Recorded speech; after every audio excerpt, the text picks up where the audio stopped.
ആപ്കി അദാലത്തിൽ മുഹമ്മദ് അസറുദ്ദീന്റെ മേലുള്ള കുറ്റാരോപണം ഇദ്ദേഹം ക്രിക്കറ്റിന് വേണ്ടി ഒന്നും ചെയ്യുന്നില്ല എന്നുള്ളതാണ്. അസർ സാർ, താങ്കളുടെ ഫിറ്റ്നസ് ശ്രദ്ധയിലെത്തി, അതുപോലെ ലോകസഭയിലെ മെമ്പറുമായി.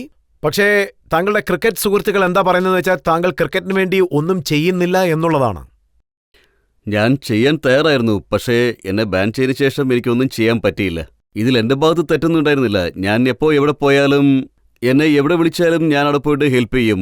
2-3 വർഷത്തിന് മുമ്പ് ഹൈദരാബാദിൽ ഞാൻ തന്നെ പോയി അവിടെ നെറ്റ്സിൽ ബാറ്റ് ചെയ്ത് കാണിച്ചു കൊടുത്തു, ഫീൽഡ് ചെയ്തും കാണിച്ചു. ഇത് എന്നെ സംബന്ധിച്ചിടത്തോളം തെറ്റായ ഒരു കുറ്റാരോപണമാണ്. പക്ഷേ എത്രത്തോളം ചെയ്യാൻ പറ്റുമോ അത്രത്തോളം ചെയ്യാൻ പറ്റിയില്ല. കാരണം അങ്ങനെ ഒരു അവസ്ഥയായിരുന്നു എന്റെ കയ്യിലൊന്നും ഉണ്ടായിരുന്നില്ല. ചില സാഹചര്യങ്ങളിൽ താങ്കൾക്ക് കമന്റ് ചെയ്യാൻ സാധിക്കും. ഉദാഹരണത്തിന് സൗരവ് ഗാംഗുലിയെ ഇന്ത്യൻ ടീമിൽ നിന്നും പുറത്തേക്ക് കളഞ്ഞു.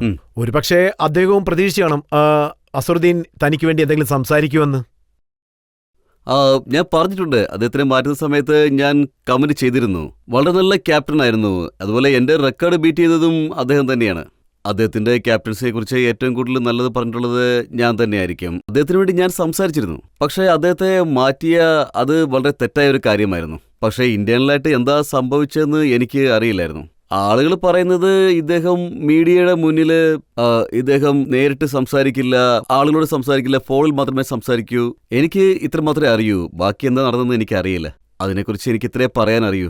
സൗരവിന് സംഭവിച്ചത് ശരിക്കും സംഭവിക്കാൻ പാടില്ലാത്തൊരു കാര്യം തന്നെയായിരുന്നു. എങ്കിൽ രാഹുൽ ദ്രാവിഡ് സ്വയം ക്യാപ്റ്റൻസി ഒഴിഞ്ഞതാണ്. സോ അദ്ദേഹത്തെ സ്വയം പോയതാണോ അതോ പോകാനുള്ള എല്ലാ സാഹചര്യങ്ങളും ഒരുക്കിയതാണോ അവിടെ?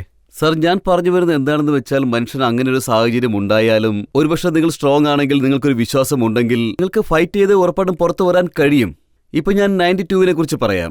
ഞാൻ എന്നെ സ്വയം പുകഴ്ത്തുകയാണെന്ന് വിചാരിക്കരുത്. അത് 91-92 ക്യാപ്റ്റൻസിയിൽ ഒരു ഡിഫിക്കൽട്ടായ സ്റ്റേജ്. സോ 92 സൗത്ത് ആഫ്രിക്കയ്ക്ക് ശേഷമുള്ള കളി കഴിഞ്ഞിട്ട് ഞാൻ ക്യാപ്റ്റൻസി വിട്ടില്ല. ഞാൻ വിചാരിച്ചാൽ വിടാൻ പറ്റും. അപ്പോൾ എല്ലാ ഭാഗത്തു നിന്നും നല്ല പ്രഷർ ഉണ്ടായിരുന്നു. പക്ഷേ ഞാൻ തിരിച്ചു വന്നതിന് ശേഷം ഒരു ടെസ്റ്റിനും ഒരു വൺ ഡേക്കും അവരെന്നെ ക്യാപ്റ്റനാക്കി. സോ 3 വൺ ഡേയ്സ്, 2 വൺ ഡേക്കും ഒരു ടെസ്റ്റിന് വേണ്ടി അവർ വീണ്ടും എന്നെ ക്യാപ്റ്റനാക്കി. വേണ്ടെന്ന് പറഞ്ഞില്ല, ഞാൻ ക്യാപ്റ്റൻസി വിട്ടു, വീണ്ടും ഞാൻ ഇല്ല എന്നൊന്നും പറയാൻ നിന്നില്ല. നമുക്ക് ചെയ്യാൻ പറ്റുമെന്നുള്ളൊരു ആത്മവിശ്വാസം ഉണ്ടെങ്കിൽ അപ്പോൾ ഉറപ്പായിട്ടും ചെയ്യണം. എന്റെ അഭിപ്രായത്തിൽ രാഹുൽ ദ്രാവിഡും ഇത് ചെയ്യേണ്ടതായിരുന്നു. ഇത് തന്നെയാണ് എന്റെ അഭിപ്രായം. അതുപോലെ തന്നെ ആ സമയത്ത് ഇതുപോലൊരു ചർച്ചയും വന്നിരുന്നു. അതായത് സച്ചിൻ ക്യാപ്റ്റനായിട്ടുള്ള സമയത്ത് താങ്കൾ നന്നായിട്ട് കളിച്ചില്ലെന്ന്, താങ്കൾ മനഃപൂർവ്വം അണ്ടർ പെർഫോം ചെയ്തു എന്ന്. അതൊരിക്കലും സത്യമല്ല. കാരണം നിങ്ങൾ ഇപ്പോൾ ആ സ്ട്രാറ്റജി എടുത്ത് നോക്കുകയാണെങ്കിൽ ഞാൻ ഒരുപാട് റൺസ് എടുത്തിട്ടുണ്ട് അവരുടെ ക്യാപ്റ്റൻഷിപ്പിൽ. മറ്റു പ്ലേയേഴ്സിനെക്കാളും ഒരുപാട് റൺസ് ഞാൻ എടുത്തിട്ടുണ്ട്. മേ ബി 100-150 ഒക്കെ എടുത്തിട്ടുണ്ട്. മറ്റു പ്ലേയേഴ്സിനേക്കാളും വളരെ കൂടുതലാണത്. ടെസ്റ്റ് മാച്ചിലെ എൻ്റെ റൺ വളരെ കൂടുതലായിരിക്കും എപ്പോഴും. നിങ്ങൾ റെക്കോർഡ് എടുത്ത് നോക്കുകയാണെങ്കിൽ അവരുടെ ക്യാപ്റ്റൻസിൽ എൻ്റെ റൺ എപ്പോഴും കൂടുതലായിരിക്കും. പിന്നെ ഒരുപാട് മാച്ചസും ജയിച്ചിട്ടുണ്ട്, നല്ലപോലെ പെർഫോമും ചെയ്തിട്ടുണ്ട്. സച്ചിൻ തെണ്ടുൽക്കർ എന്തുകൊണ്ടാണ് ക്യാപ്റ്റനാകാൻ ആഗ്രഹിക്കാത്തത്? അദ്ദേഹത്തിന്റെ പെർഫോമൻസ് ആണോ അദ്ദേഹത്തിന്റെ പ്രധാനം? അതെനിക്കറിയില്ല. ഈ ചോദ്യം താങ്കൾ അദ്ദേഹത്തോട് ചോദിക്കുന്നതായിരിക്കും വളരെ നല്ലത്. എനിക്കതിനെക്കുറിച്ച് പറയാൻ കഴിയില്ല. പക്ഷേ ക്യാപ്റ്റൻസി എന്ന് പറയുന്നത് എല്ലാവർക്കും ചെയ്യാൻ പറ്റുന്നൊരു കാര്യമൊന്നുമല്ല. ക്യാപ്റ്റൻസി അത്ര നിസ്സാരമായ കാര്യമല്ല. ടീമിന് എല്ലാറ്റിനെയും കൂട്ടിക്കൊണ്ടു പോകണം. നല്ലൊരു പ്ലെയർ ആണെങ്കിലും ക്യാപ്റ്റൻസിയിൽ ചിലപ്പോൾ നല്ലപോലെ കളിക്കാൻ കഴിഞ്ഞെന്ന് വരില്ല. അതിന് അവരെ മോശം പറയാൻ പറ്റില്ല. അതിന്റെ കാരണം എന്താണെന്ന് അദ്ദേഹത്തിന് മാത്രമേ പറയാൻ കഴിയുകയുള്ളൂ. പക്ഷേ ഇതിന്റെ കാരണം താങ്കൾക്ക് പറയാൻ സാധിക്കുമല്ലോ. അതായത് താങ്കൾ ക്യാപ്റ്റനായിട്ടുള്ള സമയത്ത് നവജോത് സിംഗ് സിദ്ധുവിനെ താങ്കൾ ചെവിക്ക് പിടിച്ച് കളഞ്ഞുവെന്ന്. ഞാനൊരിക്കലും അങ്ങനെ ചെയ്തിട്ടില്ല. അതിനെക്കുറിച്ച് എനിക്ക് അദ്ദേഹം എപ്പോഴും എൻ്റെ കൂടെ തന്നെ ഉണ്ടായിരുന്നു. അവസാനം വരെ എന്റെ ക്യാപ്റ്റൻസിയിൽ ഇംഗ്ലണ്ടില് ടൂറിൽ വെച്ച് പകുതിയിൽ അദ്ദേഹം പുറത്തേക്ക് വന്നു. അതിന്റെ കാരണം എന്തുകൊണ്ടാണെന്ന് എനിക്കറിയില്ല. അതിനെക്കുറിച്ച് ഞാൻ ചോദിച്ചിട്ടുമില്ല, ഇനി ഞാൻ ചോദിക്കാൻ പോവുകയില്ല. അദ്ദേഹം താങ്കളോടൊപ്പം മെമ്പറാണ്. അപ്പോൾ എന്തുകൊണ്ട് അങ്ങനെ ചെയ്തതെന്ന് താങ്കൾക്ക് ചോദിക്കാമല്ലേ? അത് പഴയ കാര്യമല്ലേ. 10-12 വർഷങ്ങൾ കഴിഞ്ഞു. താങ്കൾക്ക് ഇപ്പോഴും അറിയില്ലേ അതായത് അദ്ദേഹം എന്തുകൊണ്ടാണ് ഇംഗ്ലണ്ടിലെ ടൂർ പകുതിയിൽ വിട്ടിട്ട് വന്നെന്നുള്ളത്? അതെനിക്കറിയില്ല. ഇപ്പൊ പോലും അദ്ദേഹത്തെ കണ്ടാൽ ഞാൻ അത് തന്നെ ചോദിക്കുകയും ചെയ്യും. അദ്ദേഹം എന്റെ അണ്ടറിൽ 2-3 വർഷം കളിച്ച ആളുമാണ്. ഒരു പ്രശ്നം ഉണ്ടായിരുന്നില്ല. അസർ സാർ, നിങ്ങളെ ഇന്ത്യൻ ക്രിക്കറ്റ് ബോർഡ് ക്യാപ്റ്റൻ ആക്കിയിരുന്നു. സോണിയാജി നിങ്ങളെ എംപിയും ആക്കി. അതിലേതാണ് ബെറ്റർ എന്ന് നിങ്ങൾ കരുതുന്നത്?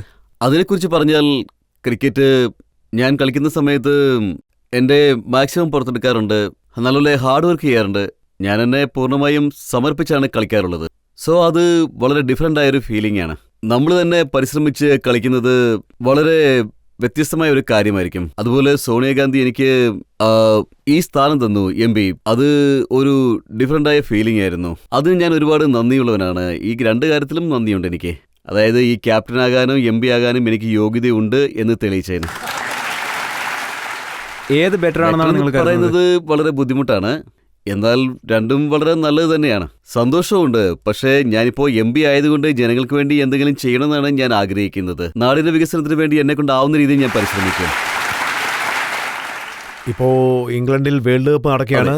സോ ഏത് ടീമാണ് ജയിക്കാൻ സാധ്യത ഞാൻ കൂടുതലുള്ളത്? മനസ്സിലാക്കിയെടുത്തോളം ഇന്ത്യൻ ടീമായിരിക്കും കൂടുതൽ ഫേവർ. നല്ല ബാലൻസ്ഡാണ്, പ്ലേയേഴ്സ് നല്ല ഫോമിലാണ്.